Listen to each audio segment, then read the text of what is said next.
घने जंगल की उस रात में चांद भी डरा सा छिपा हुआ था। उज्जैन के राजा विक्रमादित्य फिर से श्मशान की ओर बढ़ रहे थे। कहते हैं आज की रात अलग थी, क्योंकि आज बेताल ने प्रश्न नहीं, मौन चुना था।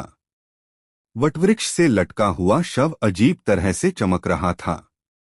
जैसे ही राजा विक्रम ने शव को कंधे पर उठाया, बेताल हंसा, पर बोला नहीं। राजा चौंक गए। आज कोई प्रश्न नहीं। लेकिन बेताल ने फिर भी कुछ नहीं कहा। रास्ता लंबा था, हवा ठंडी थी, और बेताल का मौन राजा के मन को विचलित कर रहा था। कुछ दूर चलने के बाद बेताल बोला, राजन, आज मैं प्रश्न नहीं पूछूंगा। आज मैं तुम्हारे मन का उत्तर सुनना चाहता हूं। राजा विक्रम रुक गए। मन का उत्तर? बिना प्रश्न के?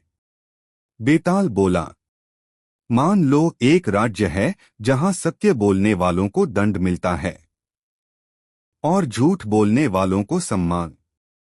अगर तुम वहां राजा होते तो क्या करते? राजा विक्रम गहरी सोच में पड़ गए। रास्ता, जंगल, श्मशान, सब शांत। फिर राजा बोले, मैं उस राज्य में ऐसा नियम बनाता जहां सत्य और झूठ दोनों से ऊपर न्याय होता, क्योंकि डर से बोला गया सत्य भी झूठ ही होता है। बेताल जोर से ठहाका मारकर हंसा। राजन, यही उत्तर सुनने के लिए मैंने आज प्रश्न नहीं पूछा। लेकिन जैसे ही बेताल हंसा, वह फिर से राजा के कंधे से उड़कर वटवृक्ष पर जा लटका। राजा विक्रम ने थकी हुई सांस ली। तो क्या मैं हार गया? राजा ने पूछा। बेताल बोला, नहीं राजन, आज तुम प्रश्न का नहीं, अपने विवेक का उत्तर दे बैठे। और यही सबसे कठिन परीक्षा थी।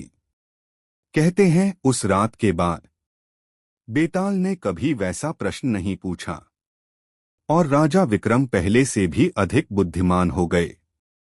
लेकिन आज भी अगर श्मशान में कोई बिना बोले हंसता सुनाई दे, तो समझ लेना बेताल अब भी किसी उत्तर की तलाश में है। Please like, share and subscribe our YouTube channel.